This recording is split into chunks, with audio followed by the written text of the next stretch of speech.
they're losing about 9 kilowatts, which is 12 horsepower, so that's quite good. So they've been putting back a lot of them. And we expected that. Fat Motorsports seldom come out for morning warm-up, which quite a few years, and actually quite a few several drivers didn't go there because it was felt sketchy. I had somebody the other day asking why the cars are so named. Some of them. When he's going, she had a bit of rev up there as you went into the bar, and then straw bars, and absolutely. That got me thoroughly enjoyed it. Good rain. Thanks as ever to our technical team all in London. For more, check imsradio.com and subscribe to Imsa Radio wherever you go. Everything really working out very well, getting a good shakedown of the car racing.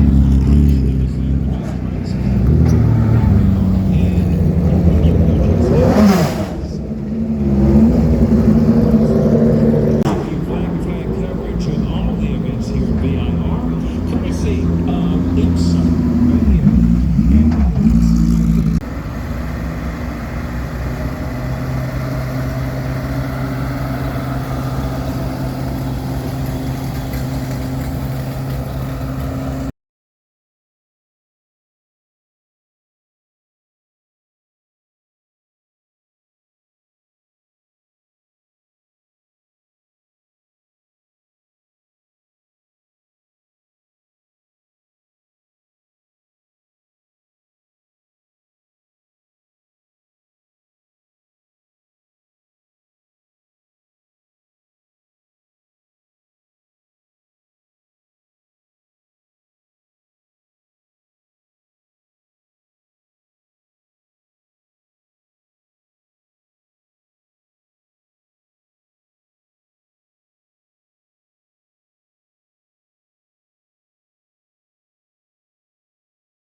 Lots of thunder. So, for those who haven't seen the news, Corvette Racing with Pratt Miller Motorsports will run 2 cars in GTD Pro next year. We've already announced the drivers, Antonio Garcia, Tommy Milner, Alexander Sims, and Nikki Katzberg.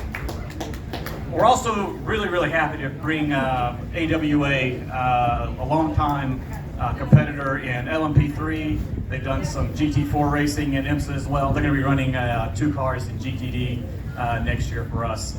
They haven't announced our drivers yet, but I mean, all of the conversations, interactions that we've had with this group have been overwhelmingly positive. You're going to love these guys. They've already won the Rolex 24 this year in their class, so they're ready to go. So, and I think aside from Christy is as well, I think. So I'm going to shut up and let her rip roar away. So any questions, feel free to raise your hand. We'll call on you and get your questions answered before Jordan and Antonio get here.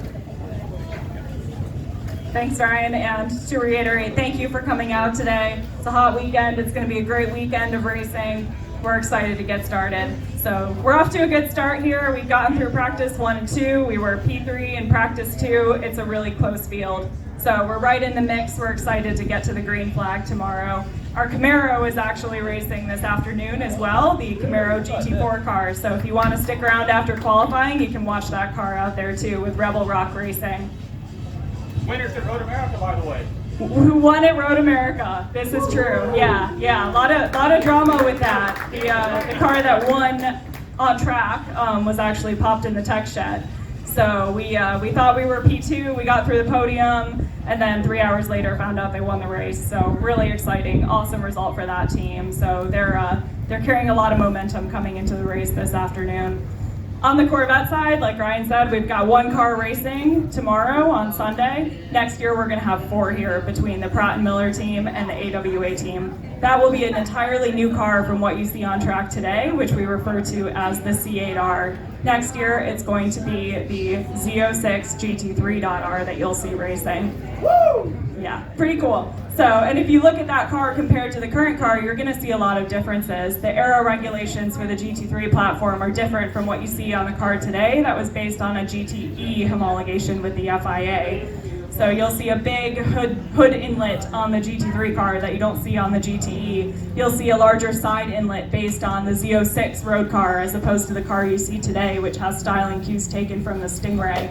So a lot of exciting connections to the road car. You'll recognize that same flat plane engine sound in the LT6-based 5.5 liter that's going in the GT3. That engine has more production content than any race car we've done in the past. It really speaks to the ability of our team to develop a racing engine on the C8R and then take that technology, make it more cost effective, maximize it for production for the road car, put it in the Z06, and then take the best of both worlds to make a more cost effective option for our GT3 customer race teams. We'll have 4 cars in IMSA. We'll also have 2 cars at Le Mans this year. So we had 1 car at Le Mans this year. Obviously, it was a damn good one because we won. That was awesome. Next year, we're coming back with 2 bullets in the gun. So that'll be great. The team running that car will be TF Sport. So you'll see the familiar faces that we know and love from Pratt & Miller. They'll be providing both technical support to our customers, helping them succeed, and running their own race cars. So you're going to see a lot of faces from Pratt & Miller at the IMSA races. They'll also be supporting TF Sport, who will be running at the WEC, including Le Mans next year. TF Sport is a really strong team. They've won Le Mans in the past. They've been championships in the WEC in the past. They finished right behind us on the podium at Le Mans this year, which I told them was okay. So we'll also have cars in SRO North America next year. So altogether, by the end of the year next year, you're going to have 8 Corvette GT3s racing around the world, which is more than we've ever had before. It is growing, and we are thrilled to be at VIR right now. This track, we test our road car here, we run our race car here, we love coming here. It's one of the most iconic tracks on the calendar. Our drivers love the uniqueness of this racetrack. Some of you, I bet, have done track days here. It's a great race to watch as a fan. You've got uphill S's, you've got downhill S's, you've got oak tree without the oak tree. So much variety at this track. So all that said, I think let's transition on to questions. Couple topics there. Move away from that. Couple topics there. I know there was a lot of media around the Le Mans time about Corvette racing is dying, GM's not working with Pratt & Miller anymore. That was not coming from us. Our ties with Pratt & Miller are strong, and Corvette racing is only growing, and you're going to see Pratt & Miller running a car next year in IMSA under Corvette Racing by Pratt & Miller Motorsports. So that's one side of it.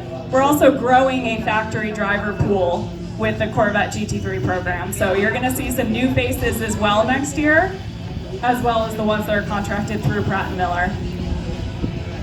But more and more as we bring more cars into the program next year, more teams for our fans to root for.